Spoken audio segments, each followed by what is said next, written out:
Ok, bonjour. Bonjour tout le monde. Donc, bienvenue à cette fête de la science 2020, qui est un peu particulière. Ici, donc, bienvenue à INRAE.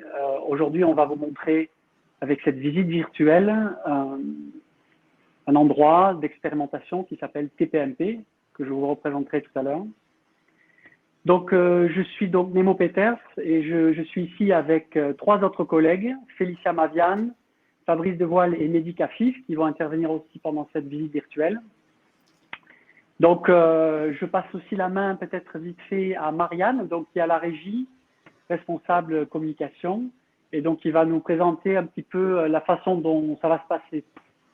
À toi, Marianne. Alors bonjour, bienvenue à cette fête de la science. Donc c'est une première pour nous et on est très content de vous recevoir. Donc moi je vais être là pour les questions. Donc vous pouvez voir sur votre droite, vous avez un onglet chat. Donc ça sera privilégié pour les questions qui sont techniques, si vous avez des problèmes de son, d'image. Ensuite vous avez un onglet questions où on vous invite à poser vos questions.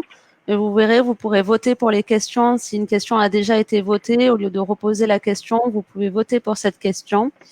Et sachez que cette vidéo sera en replay sur notre chaîne YouTube si vous voulez la revoir. Voilà.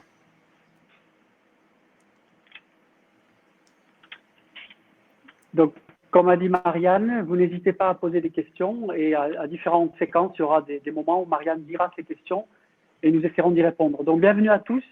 Donc, parmi la liste des participants, il y a beaucoup de monde, beaucoup de gens différents.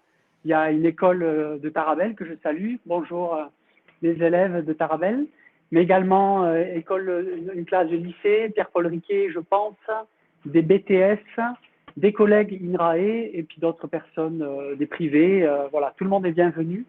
Donc, on va faire une présentation assez simple, mais si vous voulez aller plus profondément dans certaines des questions, n'hésitez pas, on essaiera de vous répondre. Donc ici, on est à TPMP, Toulouse Plant Microbe Phenotyping. Donc en fait, c'est une grosse serre, une serre un peu 2.0, qui est équipée avec des robots de phénotypage. Et je vais vous expliquer, on va vous expliquer un peu plus ce que c'est, d'accord? Donc c'est une serre qui est complètement fermée, l'air est filtré, les effluents sont tous filtrés également, et du coup, on est autorisé à faire des expériences ici de laboratoire avec des plantes transgéniques. On peut également utiliser des micro-organismes pathogènes, donc des parasites des plantes, qui n'ont pas le droit de s'échapper dans le milieu environnant, et donc tout est très très confiné. Et notre spécialité ici, à TPMP, mais également au laboratoire LIPM dont dépend TPMP, ici sur le site de INRAE Occitanie Toulouse. En fait, nous avons une spécialité qui est l'interaction entre les plantes et les micro-organismes. Donc, aujourd'hui, on va vous parler de deux expériences qui tous les deux impliquent une plante modèle et des micro-organismes, des microbes pathogènes des plantes, qui font des maladies sur les plantes. Mais on a également fait des expériences, et aussi il y en aura dans le futur, où on a des micro-organismes bénéfiques aux plantes. Ça existe aussi, et c'est très important pour l'agriculture. Donc, un petit point important, peut-être un peu technique, mais qui est quand même à la base, disons, de ce qu'on fait ici, c'est le concept de génotype et de phénotype. D'accord? Donc, le génotype, c'est le génome, c'est l'ADN, c'est l'ensemble des gènes d'un organisme, aussi bien les plantes que vous-même. D'accord? C'est ce qui constitue un individu, ce sont l'ensemble de ses gènes. Mais son apparence, c'est son phénotype, c'est ce à quoi il ressemble, dépend de ses gènes, mais également de l'environnement et de l'interaction entre les deux. D'accord? Donc ici, on phénotype les plantes. En fait, c'est un mot un peu barbare pour dire qu'on regarde les plantes. Et ici, on les regarde de façon non destructive avec des caméras, essentiellement. Et on va voir ça tout à l'heure. D'accord? Donc, je vous propose, avec mes collègues, une visite virtuelle. Donc, j'ai un chariot que je bouge, et on va aller voir différents endroits dans cette serre 2.0 qui est TPMP. Et à différents moments, des collègues vont vous expliquer un peu les parties qui sont plus dans leur spécialité. Alors tout de suite, on va aller vers les salles de culture. La première étape d'une expérience, c'est la mise en place donc, des plantes dans de la terre et dans des pots, dans des chambres de culture. Et là, je vais appeler Fabrice Devoile qui va nous raconter un petit peu comment sont contrôlées ces salles de culture. Donc ici, on voit une première salle de culture et je te donne la main, Fabrice. Donc, comme disait Nemo, on part de la graine et on va faire germer les plantes dans des chambres de culture, comme vous voyez ici. Et on va le mettre dans des conditions climatiques contrôlées. Donc, ce que vous voyez, le tube blanc en haut, en fait, c'est un thermomètre qui va nous permettre d'enregistrer la température, mais aussi l'hygrométrie. Donc, on va pouvoir contrôler et gérer ces conditions climatiques et on va les adapter en fonction des plantes, en fonction des expérimentations et donc ce qu'on va vouloir aussi effectuer comme expérimentation. L'hygrométrie est quelque chose, donc c'est la quantité d'eau dans l'air, était quelque chose d'important parce que il y a certaines, on étudie le développement de maladies sur des plantes et cette hygrométrie, elle va pouvoir favoriser éventuellement le développement de ces maladies. On peut aussi contrôler donc la lumière.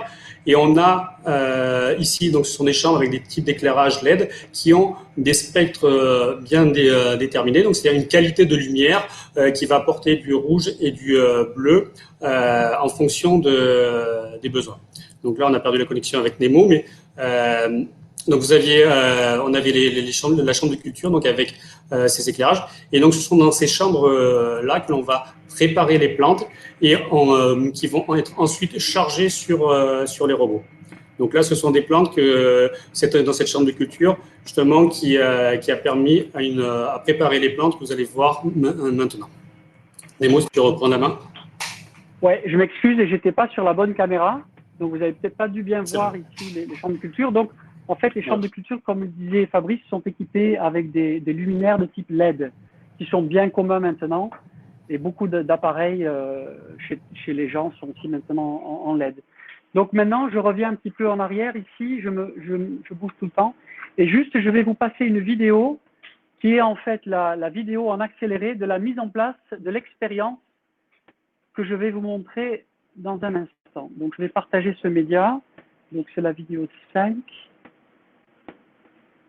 Voilà. Donc, ici, au début, donc c'est le démarrage de l'expérience avec de l'aide. Ça a pris une journée de travail à 3 personnes. Et ici, vous voyez en accéléré tout le rempotage des plantes qui sont dans des petits godets et on les passe dans des pots bleus. Et vous voyez aussi, on met un disque bleu par-dessus les pots. Et ce sont ces mêmes pots. Donc ces plantes, je ne sais pas si vous avez deviné, on est passé un petit peu vite, mais ce sont des plantes de tabac. Donc ça, c'est après le rempotage, il faudra bien sûr faire du nettoyage. Et ici, vous voyez donc chaque plante, ce sont différentes plantes de tabac. Et là, avec les chariots, on les amène au poste de chargement, que l'on va voir tout à l'heure. Donc cette expérience a été mise en place vendredi.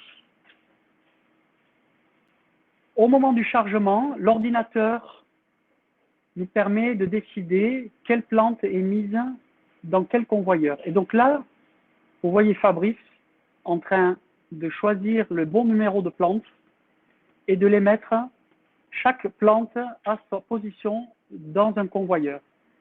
Ici, ce n'est pas la vraie vitesse de travail, vous pouvez imaginer, mais donc c'est en accéléré, ça prend pas mal de temps, et toutes les plantes sont mises sur le robot.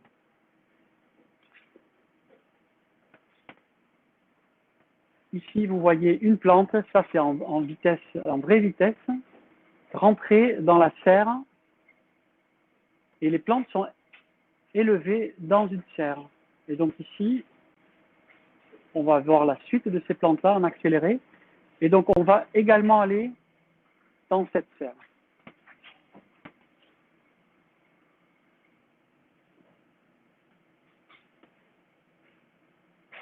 En tout, il y a 264 pots.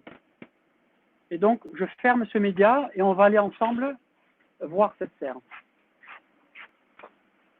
Il y a un peu de bruit parasite, j'espère que vous m'entendez toujours très bien. Alors, ayez patience, il y a un peu Voilà, je me mets pour ne pas avoir de contre-jour. Ici, je vais prendre la caméra. Vous voyez, je ne vais pas aller trop vite. Ici, l'ensemble des plantes qui sont donc chacune dans un pot, chacune sur une palette, et elles bougent sur ces rails, qui sont donc des rails convoyeurs de ces plantes. Alors, on a du soleil, c'est bien, mais ça fait du contre-jour. Ici, je vais vous montrer l'arrosage automatique. Donc, tout est piloté par ordinateur et on peut choisir la quantité d'eau qu'on va donner à chaque plante. Donc ici, vous voyez la fin de l'expérience, de la manip ici. Alors, petite tentative de passage. Voilà.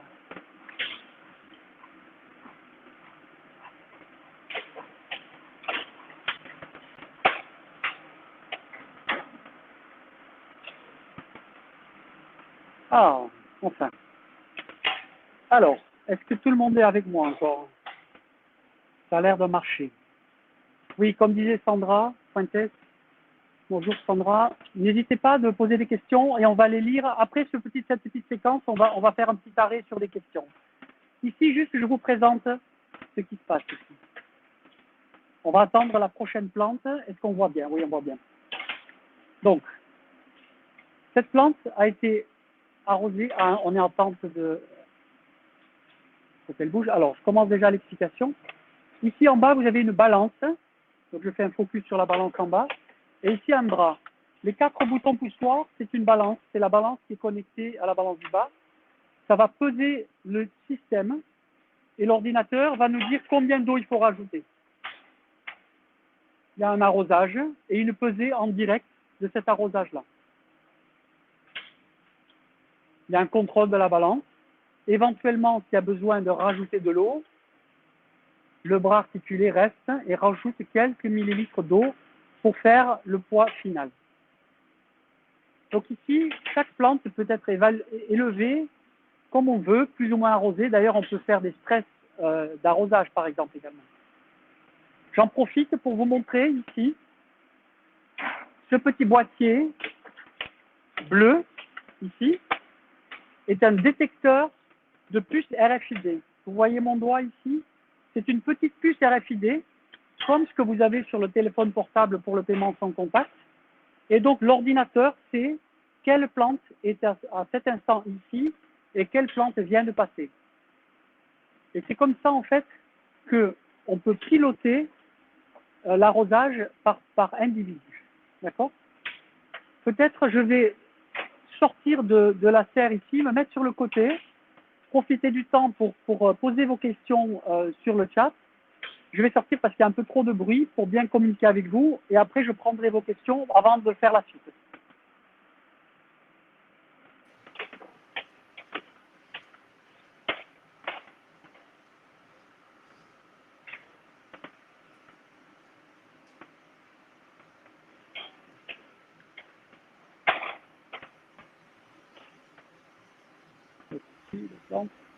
Alors, il y a des plantes qui sont un peu bizarres et d'autres qui ressemblent à des plantes. Et tout à l'heure, je vais vous expliquer en fait qu'est-ce qu'on a fait comme expérience avec ces plantes. Hop, on revient ici.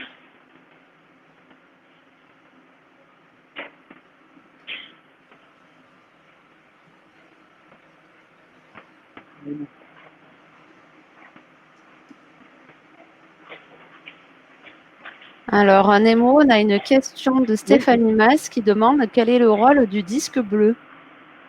Ah, bonne question. Le disque bleu a plusieurs fonctions. Alors, juste je sors de la serre parce que j'ai un peu de bruit de la ventilation et je réponds à Stéphanie.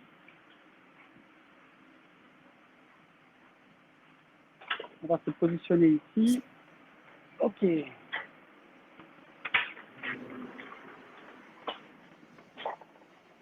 Ok, tout le monde m'entend bien ici? Parfait. Alors, le disque bleu, sa première fonction, en fait, c'est pour aider à l'analyse d'image. Donc, on va en parler dans une minute, là, l'analyse d'image. Et donc, le disque bleu aide à cela. Et en fait, tout à l'heure, on va répondre un peu plus de détails à cette question-là. Mais il y a une autre fonction une autre fonction, et en particulier de ce disque bleu, c'est de guider l'arrosage. Donc tout à l'heure, là on voit de nouveau les plantes avec les disques. En fait, les disques sont en cône rentrant et permettent d'homogénéiser l'arrosage au niveau du collet de la plante. Ça, c'est un peu un avantage qu'on a vu par après. Et l'autre avantage, c'est que si on veut suivre la perte en eau des plantes, on peut le faire par pesée. D'accord? Mais en fait, le sol, quand il n'est pas protégé, il perd aussi de l'eau par évaporation physique du système. D'accord? Et donc, ça perturbe un petit peu les mesures. En mettant le disque, on diminue cette évaporation d'eau du système. Et quand on pèse, avant l'arrosage, il y a une pesée et on peut savoir exactement combien d'eau la plante a perdu par transpiration via donc les pores des plantes qui sont les stomates. Est-ce qu'il y a d'autres questions? Alors oui, on a une autre question de Thibaut Claire qui demande pourquoi utilisez-vous du tabac? Bonne question. Ici, ça me permet de parler de l'objectif de recherche de cette expérience. Ici, c'est une plante de tabac, un tabac qui vient d'Australie, un tabac qui s'appelle Nicotiana benthamiana, et il a une propriété très intéressante, c'est qu'il résiste, il contient un gène de résistance à la bactérie qu'on étudie. Ici, l'objectif de cette expérience, ça va être d'étudier l'interaction entre la plante et une bactérie pathogène. On sait que la plante résiste à cette bactérie. Et l'objectif de recherche de cette expérience, c'est d'identifier ce gène de résistance. Donc, c'est de la recherche, pour l'instant, encore fondamentale, mais comme ce tabac est une solanacée, on pense pouvoir identifier des gènes de résistance qu'on pourra peut-être à terme utiliser sur la tomate. D'accord? Ce tabac-là, il a une autre propriété très intéressante qu'on exploite ici, c'est qu'on peut désactiver certains de ces gènes de résistance en utilisant un virus qui permet de désactiver des gènes de résistance. Ici, donc l'expérience que l'on a dans la serre, les 264 plantes, en fait, elles ont été inactivées et chacune des plantes a un cocktail de ces... Il y a 350 gènes en tout de résistance dans ces tabacs et toutes ces plantes-là ont certains gènes de résistance inactivés. Et l'objectif, c'est avec cette inactivation et l'inoculation de bactéries pathogènes, d'essayer de trouver quel est le gène de résistance. Pour mieux vous expliquer, je vais vous présenter une petite vidéo qui illustre en fait la maladie qu'on va étudier sur ces tabacs. Pour l'instant, ces tabacs, ils sont sains, ils n'ont pas encore été inoculés. D'accord? L'objectif, probablement vers la fin de cette semaine, alors maladie, c'est ça, choisir celui-là. Ici, vous voyez 3 plantes avec des images prises à différents jours et vous allez voir qu'elles vont flétrir, elles vont mourir. Je vais repasser la vidéo. Elles ne meurent pas d'absence d'eau. On pourrait imaginer qu'on a oublié de les arroser. Ce serait typiquement le même symptôme que l'on verrait.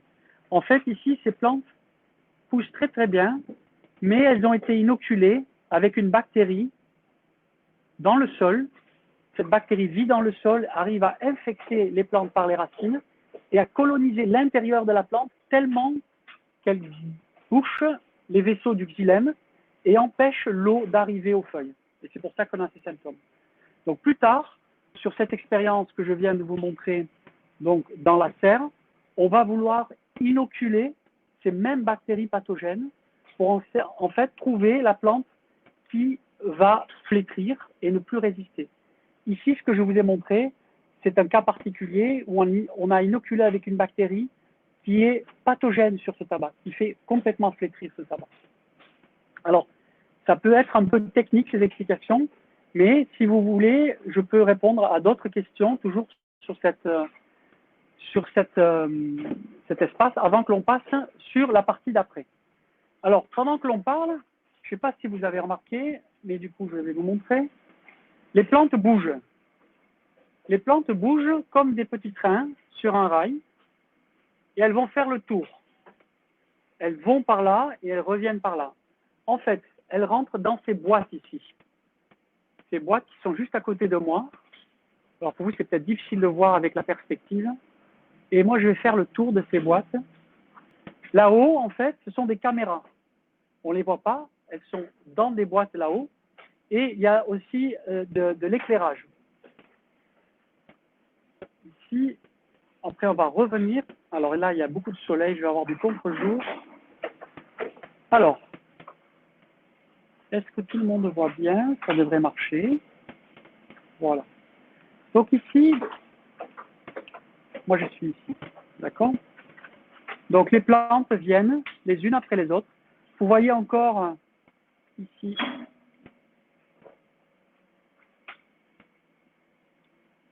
vous voyez encore ce fameux boîtier bleu qui permet d'identifier quelles plantes sont là. Et je ne sais pas si vous vous rappelez tout à l'heure sur la vidéo en accéléré, Fabrice chargeait les plantes, il était positionné exactement ici. D'accord? À cet espace ici, l'ordinateur sur cette tablette, il était en train de charger les plantes ici. D'accord? Donc, qu'est-ce qu'on voit ici? Donc, oh pardon, je baisse un petit peu. Ici, les plantes bougent et vont en fait vers la cabine d'imagerie. Alors, je vais revenir en arrière pour vous montrer la cabine d'imagerie.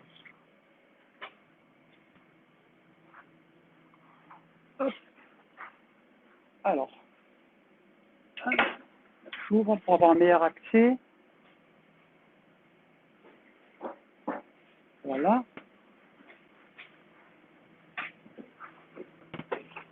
Et voilà. Alors, laissez-moi voir si on voit bien. Parfait.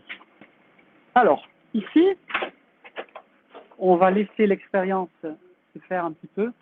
On a fait exprès d'ouvrir toutes les portes pour avoir accès à l'intérieur. Ici, il y a 3 cabines successives. Peut-être vous voyez, il y a une plante qui tourne et qui se fait imager, et ça vous ne le voyez pas, par le côté. Donc, vous voyez ma main ici, la caméra est de ce côté, au milieu, et en fait, on prend 8 images, donc tout le tour de la plante. Et ici, la plante refait le tour avant de redescendre, repartir. La prochaine plante vient sur cette palette-là. D'accord? Ici, vous remarquerez de nouveau qu'il y a du bleu un peu partout. D'accord? Et ça, tout à l'heure, quand je vais passer la main à Félicia, il va vous expliquer un petit peu l'analyse d'image. Est-ce que vous avez d'autres questions? Est-ce qu'il y a des questions à prendre? N'hésitez pas, hein? Même des questions simples. Marianne, est-ce que tu as des choses pour moi? Alors oui, j'ai une question pour toi de Catherine qui nous demande est-ce qu'il s'agit de tabac transgénique au départ ou est-ce que le gène de résistance a été sélectionné? Ici, non, ce ne sont pas des plantes transgéniques. On a un moyen un peu particulier qui permet d'inactiver de façon transitoire les gènes de résistance dans ces plantes. On ne sait pas encore quel gène de résistance permet à cette plante de résister à la maladie du flétrissement bactérien que l'on étudie. Ici, dans ce cas, ce ne sont pas des plantes transgéniques. Donc, il y a une autre question aussi de Solange Cassette qui nous demande à quel rythme les plantes bougent-elles, plusieurs fois par heure ou par jour? Alors, bonne question. C'est un peu comme on veut, mais en même temps, pas complètement comme on veut, parce que quand on a 264 plantes, ça prend pas mal de temps pour faire l'imagerie et en même temps l'arrosage. Donc, en fait, on pourrait faire plusieurs cycles d'imagerie, mais il faudrait faire quand même des choix. Je ne vous ai pas montré, mais il y a une autre serre, une deuxième serre, plus petite, avec 90 places, 90 plantes possibles. Et donc, on peut faire des expériences en même temps. Mais du coup, il faut synchroniser pour que les plantes ne soient pas dans la cabine d'imagerie en même temps, parce qu'il y aurait conflit entre les deux expériences. Alors, je vais passer la main à Félicia, Maviane. Donc, Félicia est un ingénieur spécialiste de l'analyse d'images et il va nous montrer un petit peu ce qu'on peut faire avec toutes ces images sur une expérience. Félicia, n'oublie pas de mettre ton micro. Bonjour, moi je m'appelle Félicia et donc je fais l'analyse d'images pour TPMP. Alors, comme vous allez Nemo, on produit énormément d'images. Et donc, tout ça pour en faire quoi? Eh bien, d'abord, on va les segmenter. Alors, segmenter, c'est diviser ou partager en segments. Nous, ce qu'on va faire, c'est partager l'image en deux parties, là où il y a la plante et là où il n'y a pas la plante. Alors, pourquoi on fait faire ça à des machines? Eh bien, normalement, pour chaque expérience, on a entre 10 et 100 000 images. On fait beaucoup d'expériences. Ce qui fait que si quelqu'un devait regarder les photos et les annoter à la main, ça serait impossible. Ou même si quelqu'un devait juste mesurer tous les jours toutes les plantes à la main, il ne pourrait pas. Donc, on fait faire ça à des machines. Alors, comment on fait? On part de l'image qui est prise par le robot. On fait plusieurs opérations avec le nom barbare sur cette image pour arriver à un masque où il y a en blanc la partie qui correspond à la plante qu'on veut garder et en noir tout le reste. Une fois qu'on applique ce masque à l'image, on voit qu'il n'y a plus que la plante qui est en couleur et le reste est passé en noir et blanc parce que c'est tout ce qui est à jeter. Et donc, une fois qu'on a fait ça, on peut commencer à analyser un petit peu la plante. On peut par exemple en extraire le périmètre. On peut aussi regarder la hauteur, la largeur et le centre de l'image.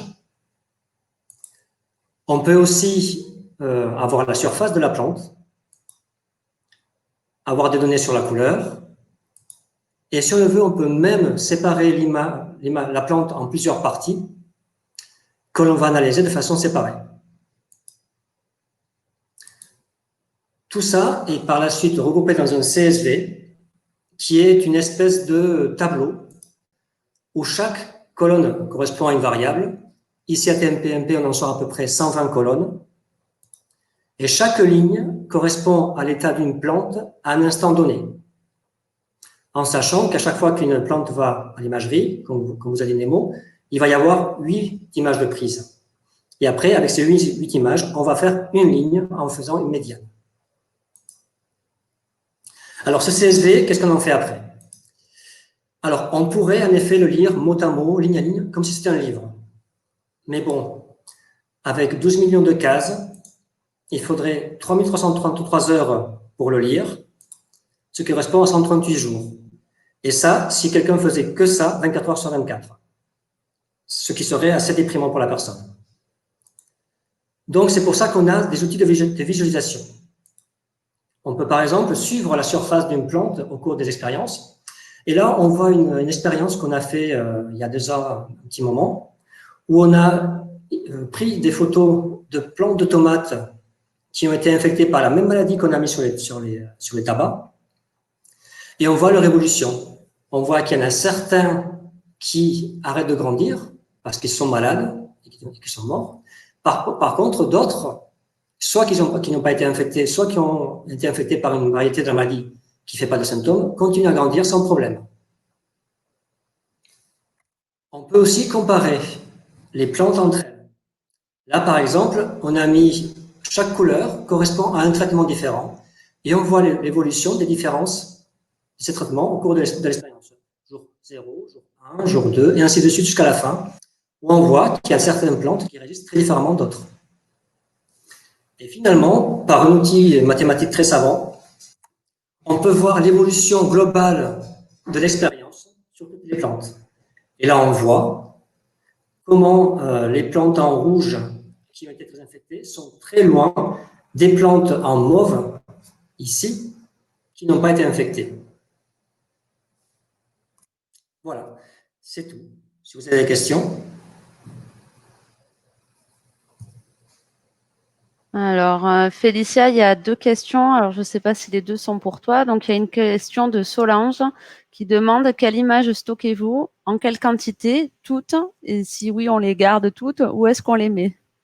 Alors, on stocke toutes les images qu'on prend, les images brutes uniquement, pas les images traitées, pas les images analysées. Et on les stocke sur des serveurs de données qui sont à Toulouse même, et et en fait, elles sont stockées 2 fois pour être sûr que si jamais il y a un problème sur une copie, on a toujours accès aux images. En sachant que nous devons pouvoir présenter les images à tout moment pendant les 5 ans qui suivent l'expérience. Et donc, Félicia, il y a une autre question de Catherine qui demande, pour la surface, comment faites-vous avec la superposition? Vous voulez dire la superposition des feuilles? Oui. Peut-être. D'accord. En fait, donc c'est une surface projetée qu'on calcule et on fait la médiane avec les différents angles pour avoir un proxy, c'est-à-dire pour avoir une approximation de la surface de la plante. Mais on ne peut pas en effet avoir la surface exacte de chaque feuille de la plante, à moins de faire des modélisations en 3 dimensions où on reconstruit la plante à partir de beaucoup plus d'images. Mais en général, pour savoir comment la plante grandit, se comporte et réagit à la maladie, avec cette surface projetée, c'est largement suffisant. Merci Félicia. Alors Nemo, ton micro est coupé.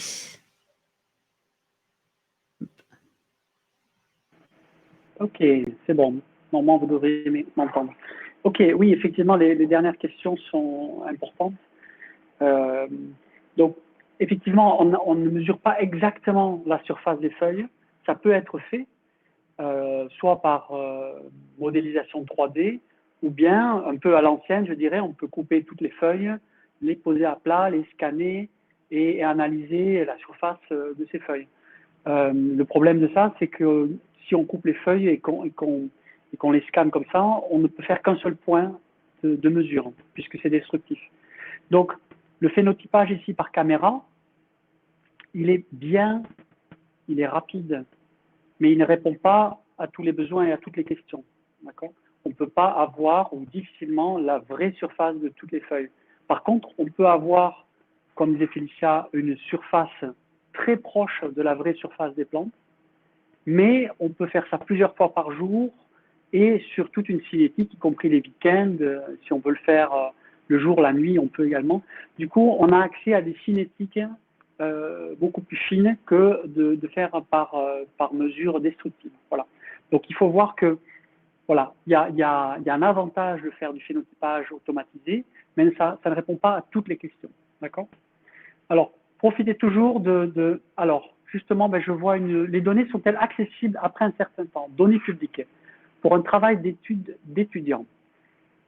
Bonne question. Alors, effectivement, on peut considérer que les données financées, la lumière s'est éteinte, que les données financées par le public sont accessibles par le public et donc pourquoi pas par des étudiants qui voudraient faire une analyse.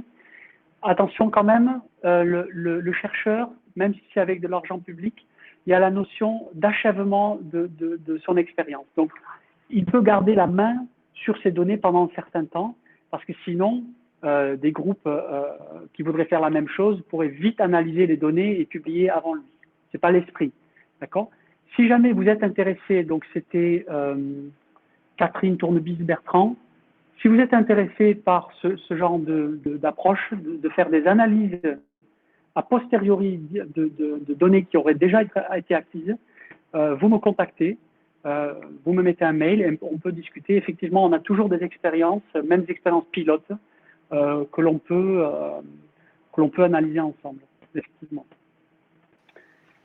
Alors, peut-être, Félicia, je vais lire la question, mais c'est toi, j'aimerais que tu participes à la réponse. Peut-être tu peux prendre la main là-dessus. Je te la lis, Félicia.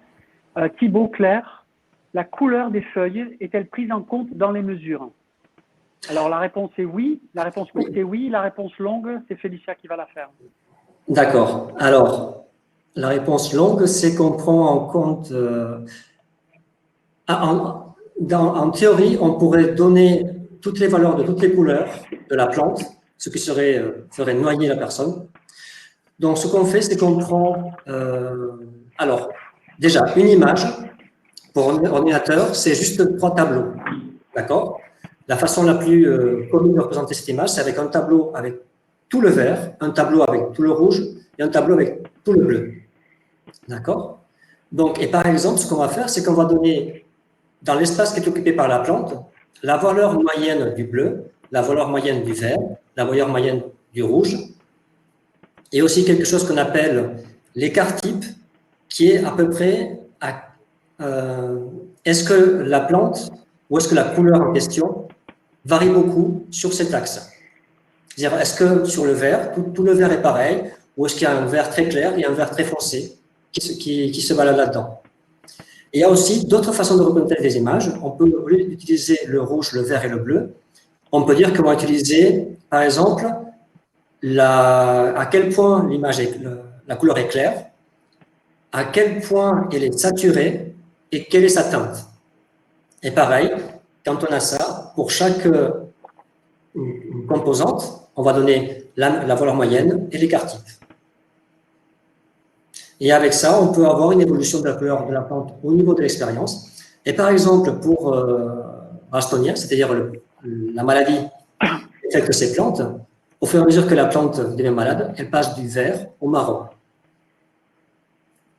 Voilà, je crois que vous avez d'autres questions. Très bien. Très bien, parfait, merci. Merci Félicia. Du coup, est-ce qu'il y a une question supplémentaire? On a une autre question de Solange. Donc, après les études sur le comportement des plantes, exemple tomates, après inoculation de la bactérie pathogène, est-ce que vous arrivez à trouver et donner une solution pour soigner la plante? Question difficile, Solange. Merci de l'avoir posée. Donc, l'objectif de ces recherches, en particulier ici avec cette maladie du flétrissement bactérien sur la tomate et sur le tabac, c'est effectivement, dans le futur, de proposer des moyens de lutte. Et nous, nos recherches privilégient la lutte génétique, c'est-à-dire trouver dans la diversité des gènes de la tomate, des gènes qui pourront permettre de résister, soit des gènes de résistance forts, comme on est en train d'essayer de trouver chez le tabac, ou des combinaisons de gènes qui permettent, bout à bout, de donner une résistance ou une tolérance. Donc, on a aussi des projets de criblage, de diversité de génotypes de tomates pour trouver ceux qui pourraient ensuite être mis dans des programmes de sélection variétale, pas par nous, mais par les sélectionneurs, qui ensuite montreraient au champ une meilleure résistance. Donc, on voit bien ici la relation entre la recherche en amont et la recherche appliquée, la recherche fondamentale, la recherche appliquée, d'accord? Donc, ici, on est typiquement plus dans de la recherche fondamentale, d'accord? Mais on va vers des questions de recherche appliquée. Alors, on peut toujours prendre d'autres questions, mais on va avancer un petit peu. Et donc maintenant, je vais vous montrer le deuxième robot. Donc là, c'est le petit robot, ou disons le robot qui permet d'analyser des petites plantes. Alors, juste, il faut que je fasse une petite manip. Changement de position. Voilà. Alors, ici, nous rentrons. Alors, justement, on ne va pas rentrer parce que l'expérience est en cours. On va voir par la fenêtre. Donc ici, juste, je vais me garer avec mon chariot. Voilà. Donc ici, vous voyez une chambre de culture. Et je vais donner la main à Mehdi, Kafif, pour nous expliquer un petit peu, pas l'expérience, mais comment est contrôlée l'expérience ici. Mehdi, explique-nous un petit peu le robot. Après, j'aurai une vidéo qui montrera un peu plus de détails. OK. Bonjour à tous. Donc, Nemo est en train de vous montrer une vue d'ensemble du deuxième robot présent sur la plateforme. Ce robot s'appelle Phenopsis. C'est en fait la combinaison d'une chambre de culture et d'un automate de phénotypage. Donc, dans la chambre de culture, comme vous pouvez le voir, l'éclairage est fourni et délivré par des LED, comme dans les chambres de culture que Fabrice vous a montré tout à l'heure. Donc, le spectre de ces lumières LED a été soigneusement choisi pour mimer le spectre du soleil. Donc, comme vous le savez probablement, la lumière du soleil, elle est blanche, mais elle peut être divisée en plusieurs couleurs. C'est notamment ce que l'on voit quand on voit un arc-en-ciel. Dans cette chambre de culture, il y a tout un équipement qui permet de contrôler également les conditions climatiques, à savoir la température, bien sûr, mais également l'humidité ambiante. Et la particularité de notre chambre de culture, c'est qu'on peut également faire de l'ajout de CO2. Et c'est particulièrement intéressant quand, comme nous, on essaye d'étudier l'impact que peut avoir le changement climatique sur la résistance des plantes. On contrôle également dans cette enceinte climatique la concentration en oxygène. Et donc, ce que vous voyez bouger là actuellement, Nemo, tu me coupes si c'est pas encore le moment, c'est la tête du robot et les caméras que l'on peut voir actuellement au travail. Donc, il y a deux sortes de caméras. Une caméra à fluorescence de chlorophylle qui permet de mesurer l'activité photosynthétique en temps réel de la plante, et également une caméra multispectrale que nous avons fabriquée nous-mêmes qui permet de découper la lumière du soleil, entre guillemets, en plusieurs spectres, donc du bleu, du vert, du rouge et de l'infrarouge. Donc, contrairement au grand robot qui s'appelle Phénocère, ici, les plantes sont fixes et c'est le robot qui se déplace, qui va à elles afin de les imager, de les peser et de les arroser. Donc, ce robot permet Mehdi, si tu veux. Il y a une vidéo. Mehdi, je vais montrer une vidéo et tu peux parler sur la vidéo, d'accord? D'accord, ça marche.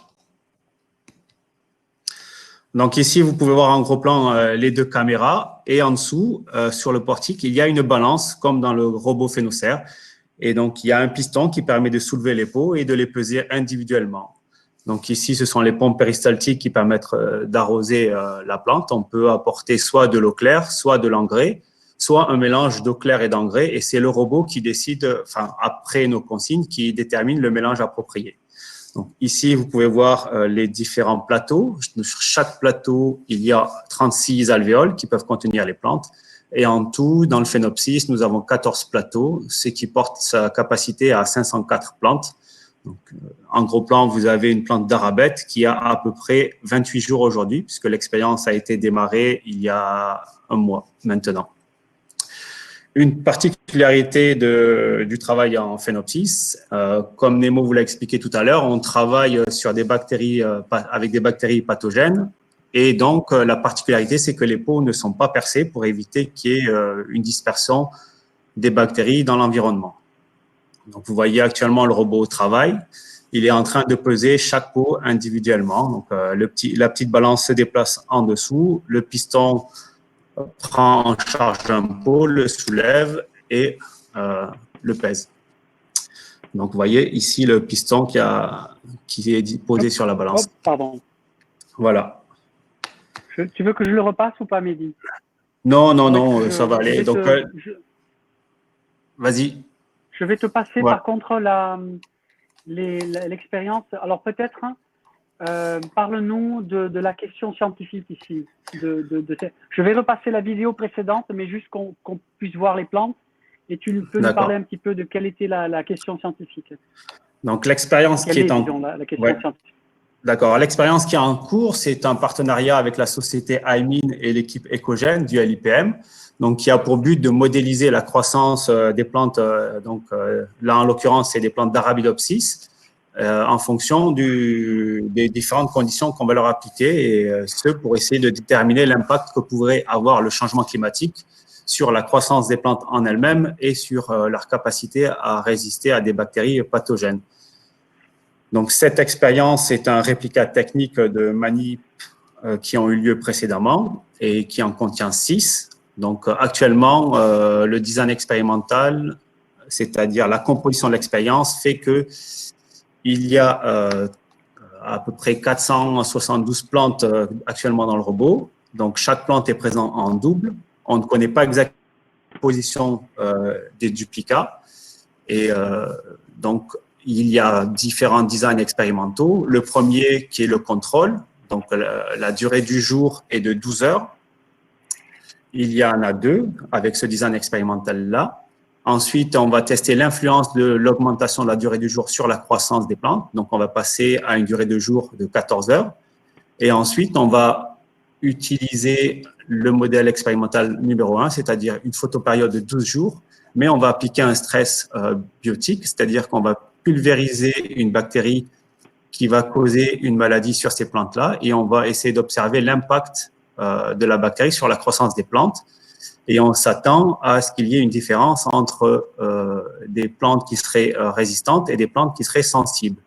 Donc ici, sur cette vidéo, on voit deux écotypes de la plante modèle Arabidopsis thaliana, qui ont été soumis à un stress biotique. Donc on a pulvérisé sur la surface foliaire de cette plante âgée de 12 jours, à l'âge de 12 jours, une bactérie, et on a regardé la croissance de la plante et le développement des symptômes ou pas en fonction de la résistance ou de la sensibilité de cet écotype. Donc, tout à l'heure, Nemo vous a parlé de génotype. Ici, dans cette expérience, on travaille sur des écotypes, c'est-à-dire que ce sont des sous-espèces, entre guillemets, d'une même plante, donc qui ont a priori le même patrimoine génétique, sauf que ces sous-espèces sont adaptées à leur niche écologique et donc elles possèdent quelques petites différences et on espère, grâce à l'utilisation de ces écotypes naturels, trouver des gènes de résistance à ces bactéries que l'on étudie actuellement. Pour moi, Nemo, s'il n'y a pas de questions, j'ai fini la présentation du phénopsis. Très bien. Vous m'entendez? Oui. Oui. Alors, ici, je suis dans la salle des contrôles des plantes et justement, je voulais vous montrer le robot. On le voyait tout à l'heure, le robot en train de travailler. Et ici, on voit les prises d'image en direct de la tête de caméra du robot. Alors, il y a des reflets, on ne voit pas très bien. Mais donc ici, on voit bien les différentes... Ah, zut, j'ai beaucoup de reflets. C'est pas idéal, hein, filmer un écran, d'accord? Mais ici, on voit les différentes bandes. Voilà, là, on voit un champ clair derrière moi. Donc, chaque donc, ici, on voit... alvéole est imagée. Vas-y, si tu veux. Ici, on voit en action la caméra multispectrale. Donc, c'est une caméra que nous avons achetée et devant laquelle nous avons placé une roue filtre motorisée et avec des filtres qui permettent de séparer le spectre de la lumière en sous-fractions. Donc, comme je vous le disais, c'est comme un arc-en-ciel. Donc, on va regarder la plante dans les rouges, dans les bleus, dans les verts et également dans l'infrarouge, ce qui nous permet de détecter des choses que l'on ne pourrait pas voir à l'œil nu ou en tout cas dans le spectre visible. Très bien. OK, juste, hop, je vais rebouger dans le couloir. Si vous avez d'autres questions, n'hésitez pas à les écrire. Hop.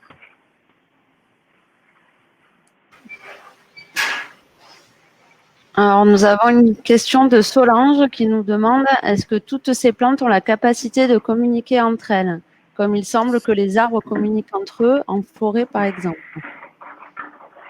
Alors ici, effectivement, les plantes peuvent communiquer entre elles par des gaz, des émissions volatiles déjà. Elles peuvent percevoir des attaques d'une plante, peuvent être perçues par une autre plante. Donc, on pourrait imaginer que c'est le cas ici. Quand on parle de communication entre les arbres, on pense souvent au réseau mycélien des champignons en interaction avec les arbres. Et donc, on sait qu'il y a des communications comme ça. Ici, les peaux sont isolées, ne communiquent pas entre eux. Donc, a priori, il n'y a pas de communication entre les plantes.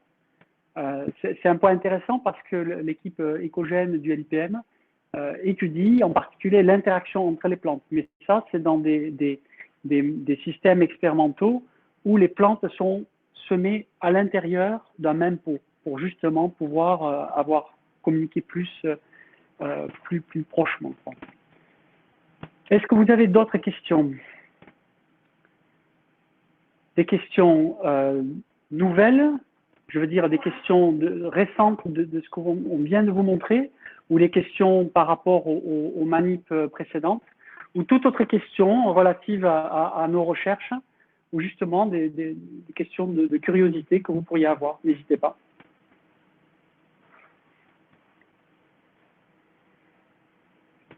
Un peu sombre ici. Sinon, si vous n'avez pas de questions, j'ai une dernière vidéo à vous montrer, qui là est une vidéo qui reprend en fait toute une série d'expériences faites sur TPMP. Et là, vous allez voir d'autres plantes dans d'autres systèmes expérimentaux. Et pendant ce temps, vous pouvez toujours poser vos questions et on se fera un plaisir d'essayer d'y répondre. Alors, je vais prendre...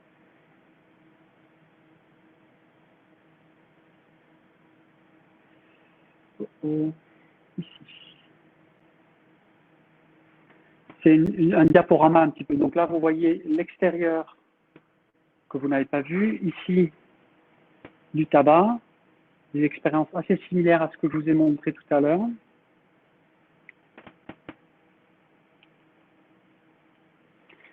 Ici, de l'imagerie, pas seulement en champ clair comme au milieu, mais également en fluorescence à gauche et en proche infrarouge sur la droite, où en fait, vous voyez des symptômes sur les feuilles qui ont été mesurés. Donc des symptômes qui sont faits par une bactérie qui génère une mort cellulaire, qui donne une réponse de mort cellulaire.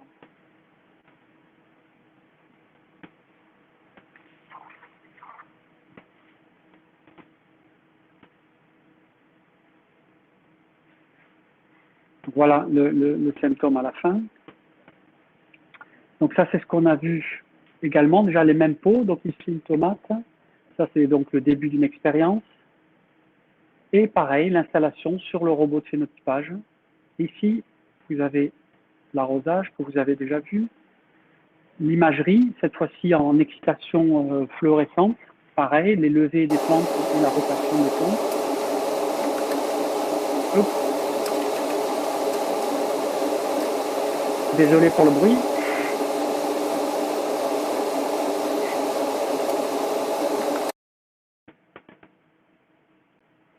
Ici, ça en fait, c'est des plantes avec des symptômes de maladie très avancés. À gauche, vous voyez, complètement flétries.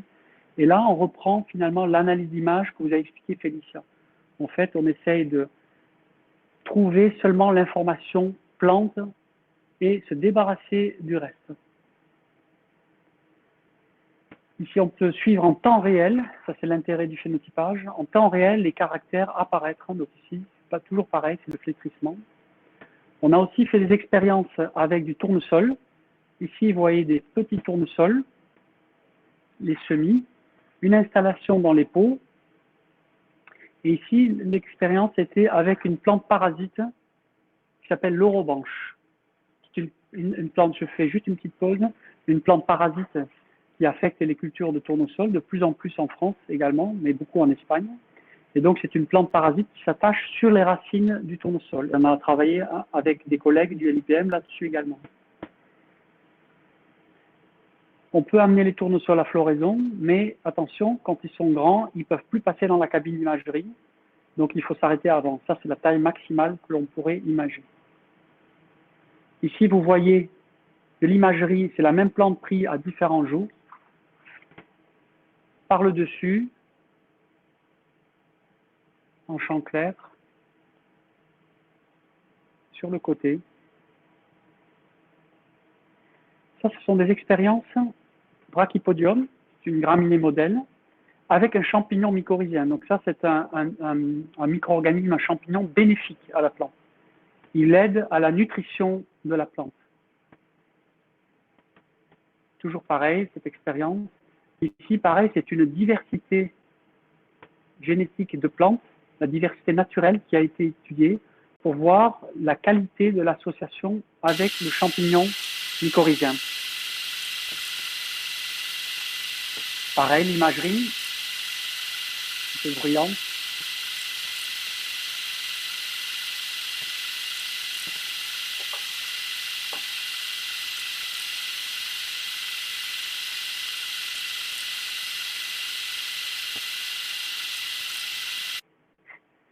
Et ici, on peut voir donc une analyse des différentes plantes. Une ligne est une même plante au cours du temps. Et on va voir que finalement, cette plante, elle va se mettre à fleurir au bout d'un certain temps. Une expérience qui était longue, je pense, sur 2 mois. Hop, vous voyez la floraison qui démarre. Donc tout à droite, c'est l'analyse d'images finales superposées sur les images originelles. Et toujours pareil, on peut suivre les traits. Donc ici, c'est la surface totale de la plante, la biomasse de la plante au cours du temps.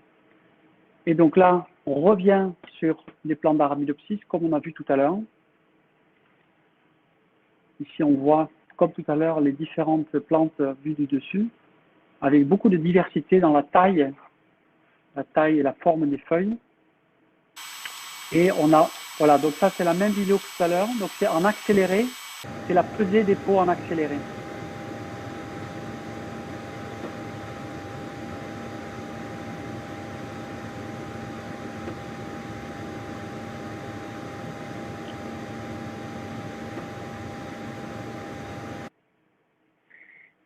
Ici, même chose que ce dont parlait Mehdi, donc c'est les différentes bandes spectrales, les différentes parties de la lumière qui sont analysées pour trouver la meilleure fenêtre, la meilleure lumière pour pouvoir mesurer au mieux les symptômes.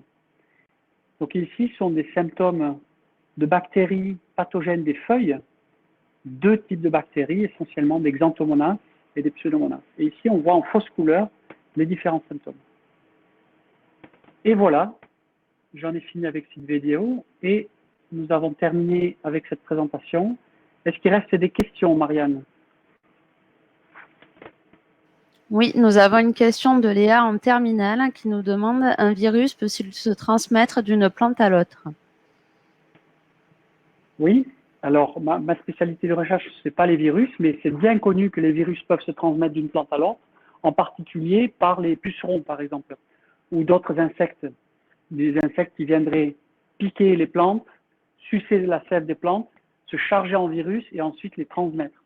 Mais ça peut être aussi via des nématodes, des tout petits vers microscopiques qui vivent dans le sol et qui peuvent attaquer les racines et pareil transmettre des virus.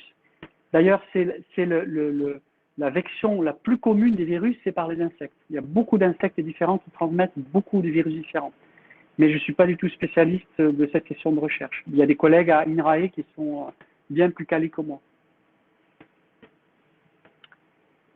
Est-ce qu'il y a d'autres questions?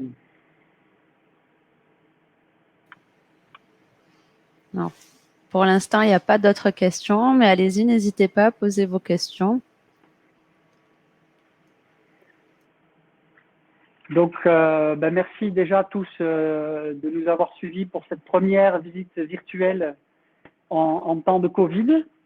J'espère qu'on fera des visites présentielles très bientôt. Et bon, chaque année ou chaque 2 ans, je pense que les fêtes de la science, c'est tous les 2 ans, si je ne me trompe pas. Et de toute façon, même en dehors de fêtes de la science, vous êtes, vous, collectivement, bienvenus pour demander à faire des visites de TPMP, de CCR, de cette infrastructure, mais également d'autres laboratoires.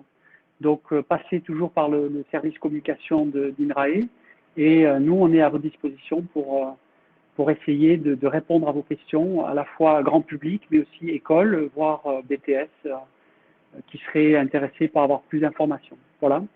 Donc, s'il n'y a plus d'autres questions, ah si, j'en vois une, je vais la lire. Très bien, on commence à avoir des questions un peu différentes. Intéressant. Comment ces expériences sont-elles financées? Bonne question. Effectivement, ça coûte de l'argent. Et si vous me permettez, je vais en fait dériver un petit peu de cette question pour revenir dessus. En fait, vous auriez pu me demander comment est financé tout ce bâtiment et tous ces robots. En fait, c'est de l'argent public. C'est de l'argent collecté via les impôts et redistribué par l'État avec différentes formes pour des investissements dans la recherche. Donc ce bâtiment ici, il est très coûteux parce qu'en fait, il y a beaucoup de contrôle de ce bâtiment. Le climat est contrôlé, les effluents sont contrôlés parce qu'on ne veut surtout pas que les pathogènes se disséminent. Donc c'est à la fois coûteux en construction et coûteux pour faire tourner le bâtiment. Et effectivement, les expériences qui sont faites ici, elles ont un coût. Et en général, elles sont financées par le porteur de projet, d'accord? Le porteur de projet scientifique nous contacte et nous dit « J'aimerais faire cette expérience avec telle plante, dans telles conditions, est-ce qu'on peut le faire ?»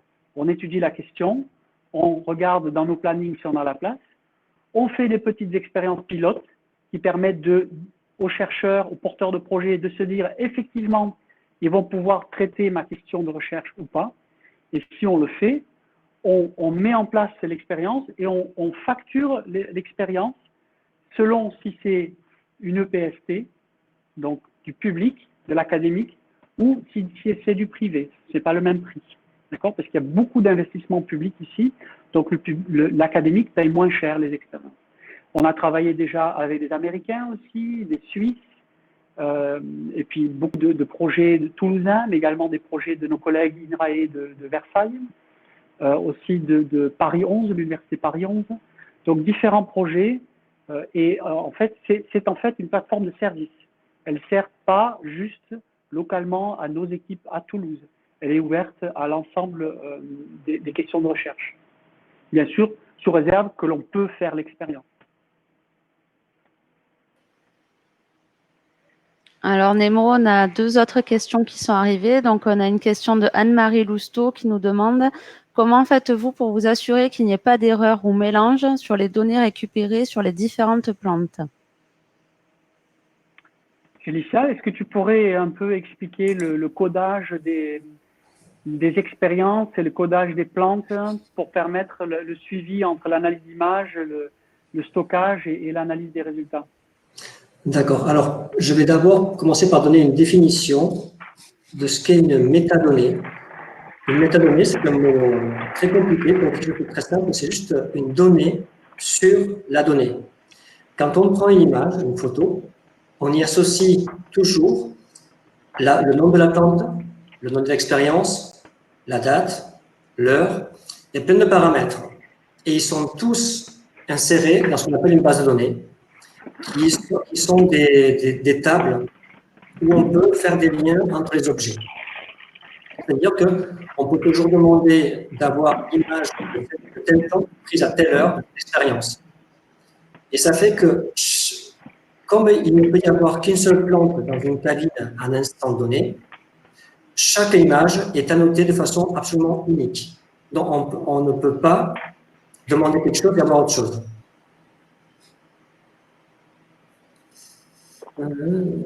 Et donc, c'est vraiment chaque ligne correspond, comme dans le CSV, chaque ligne correspond à une information et on ne peut pas les mélanger.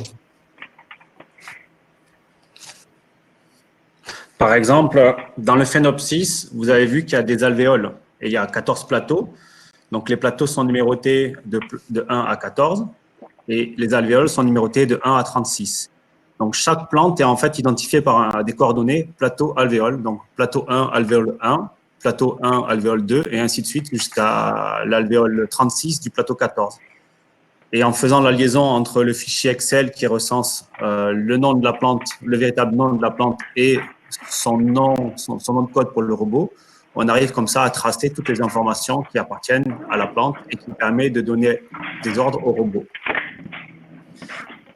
En sachant que chaque chose à TPMP est nommée et identifiable.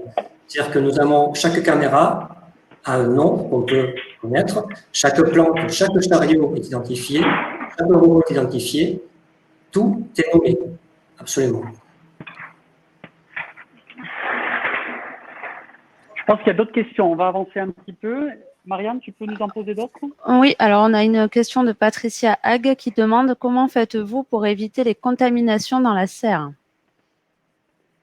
Très bien. Alors, c'est un point important, effectivement. Donc déjà, il faut savoir que les plantes sont démarrées à partir de graines dans la structure ici. Donc, on évite au maximum d'avoir déjà des maladies qui seraient portées par l'air, par exemple, typiquement des spores de champignons. Donc, si on avait des plantes dehors et qu'on les amenait dedans, on pourrait ramener des spores de champignons. Donc déjà, on a un très bon niveau de contrôle de maladies qui pourraient apparaître. Effectivement, quand on inocule une maladie particulière avec un pathogène particulier, là, on pourrait avoir des contaminations. Donc, pour l'instant, nous n'avons pas encore fait de champignons foliaires. Et je pense que ça sera assez compliqué à faire ça, des champignons qui sporulent, par exemple. Donc là, effectivement, on pourrait avoir de la contamination d'une plante à l'autre. On pourrait le faire avec un seul génotype de champignons pathogènes. D'accord ? Par exemple, si on fait varier la diversité des plantes et qu'on veut savoir qu'est-ce qui résiste ou qu'est-ce qui est sensible, là, on peut avoir différentes contaminations puisqu'on inocule toutes les plantes avec les mêmes spores. Pour ce qui est du phénopsis, on a déjà inoculé avec différentes bactéries, par exemple foliaires, en faisant des sprays très localisés sur les feuilles. D'accord? Et comme en fait, les bactéries vont ensuite se déposer dans un film aqueux très, très petit sur les feuilles, il y a peu de risques de contamination croisée, même s'il n'est pas impossible, effectivement.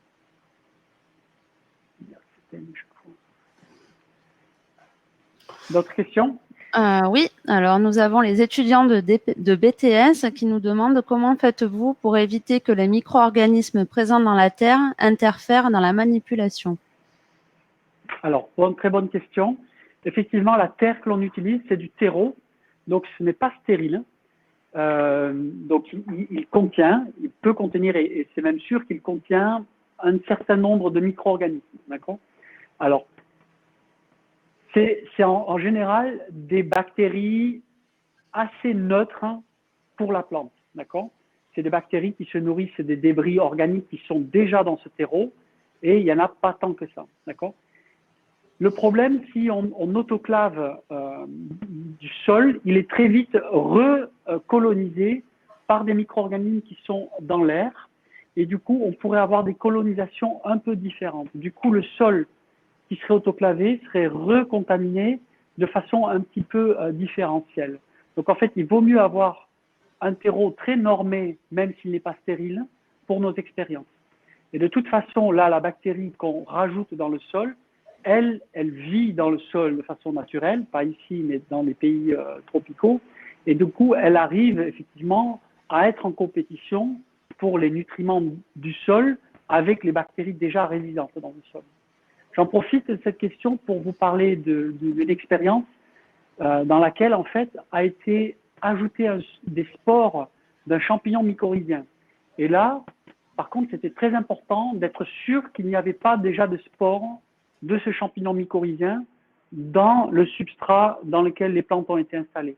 Et dans ce cas-là, c'est du sable qui a été utilisé, et ce sable a été autoclavé pour être sûr de tuer toutes les spores de champignons, et en faisant attention de ne pas qu'il soit recontaminé, en le couvrant bien, en le ramenant ici, et ensuite des spores ont été inoculées.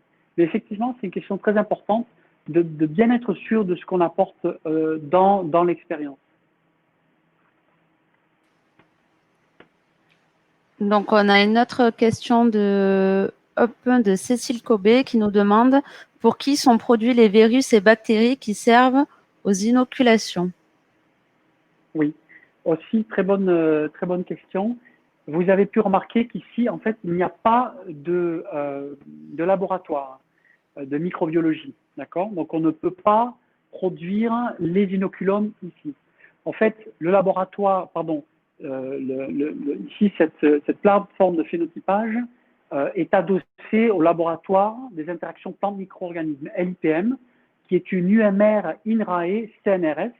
Et là, on a toute l'infrastructure pour faire des cultures, pour pouvoir amener ces cultures ici, concentrées, on les dilue aux dilutions désirées et on les utilise pour inoculer les plantes.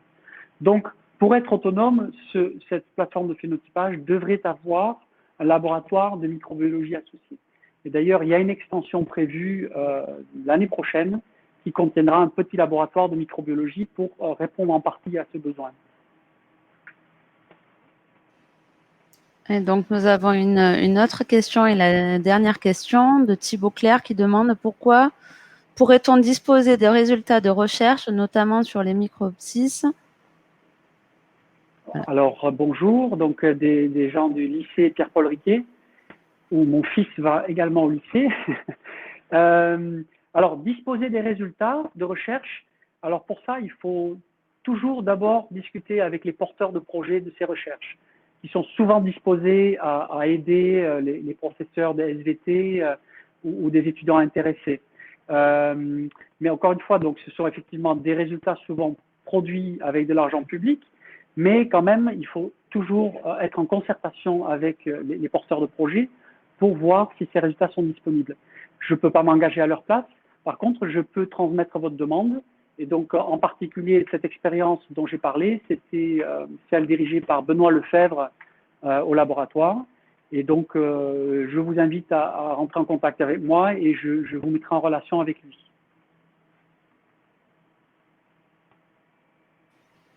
Alors, juste Nemo pour te dire que là, ça fait 1h10, il nous reste encore 20 minutes. Donc, est-ce que vous avez d'autres questions? Est-ce que vous voulez voir d'autres vidéos?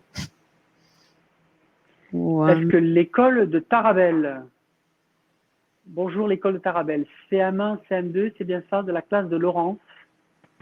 Vous êtes en ligne? Vous êtes probablement les plus jeunes auditeurs de ce groupe-là. Est-ce que vous auriez des questions? Ou toute autre personne, évidemment, qui a des questions? Ah, il y a des questions qui arrivent. Est-ce que tu vois de nouvelles questions? Non, nous avons des remerciements pour la visite, mais pas de nouvelles questions. On va attendre encore quelques minutes en ligne, peut-être une dizaine de minutes, et on pourra clôturer ensuite. Si je suis allé trop vite ou si certains de mes collègues sont allés trop vite pour certaines explications, on peut les refaire ou répondre. Déjà, on a eu un panel de... Oups, ah oui, je suis connecté, je ne peux pas partir. On a eu un bon panel de questions déjà,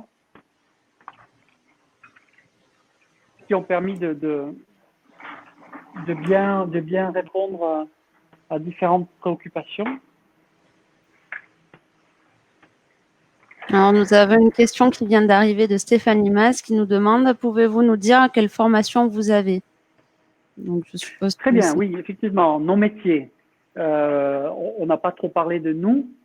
Je vais commencer et après je vais donner la main peut-être à Fabrice, puis Félicia, puis Mehdi et Marianne aussi. Donc moi j'ai une formation universitaire à Montpellier et j'ai fait un doctorat à Paris. Ensuite j'ai fait un post-doctorat aux États-Unis et j'ai été recruté à l'INRA, ça s'appelait à l'époque en 2002. Et maintenant je suis directeur de recherche à INRAE. Voilà. À toi Félicia.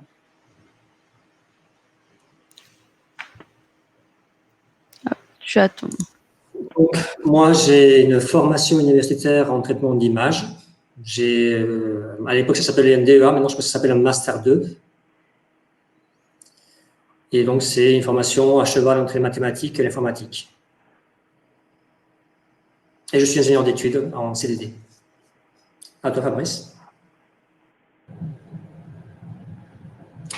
Alors moi, j'ai fait un DUT d'agronomie en biologie appliquée.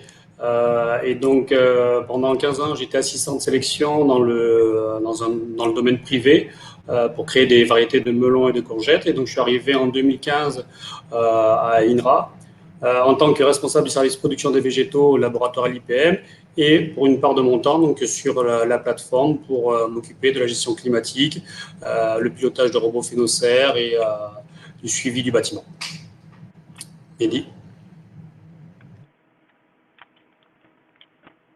J'ai une formation universitaire, donc j'ai un DUT agronomie. Ensuite, j'ai fait un master, avant ça s'appelait un DEA, un master développement et adaptation des plantes. Et je travaille dans une équipe de recherche où je fais de la biologie moléculaire et 50% de mon temps sur la plateforme de phénotypage. Voilà.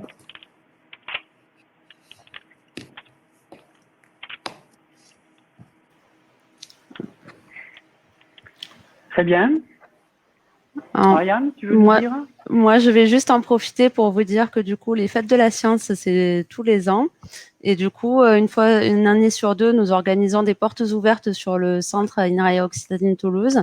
Donc, je vous invite l'année prochaine à venir chez nous, si c'est possible. Sinon, on essayera, si ça vous a plu, de reproposer des visites en virtuel. Voilà. Très bien, nickel. Bon, merci à tous.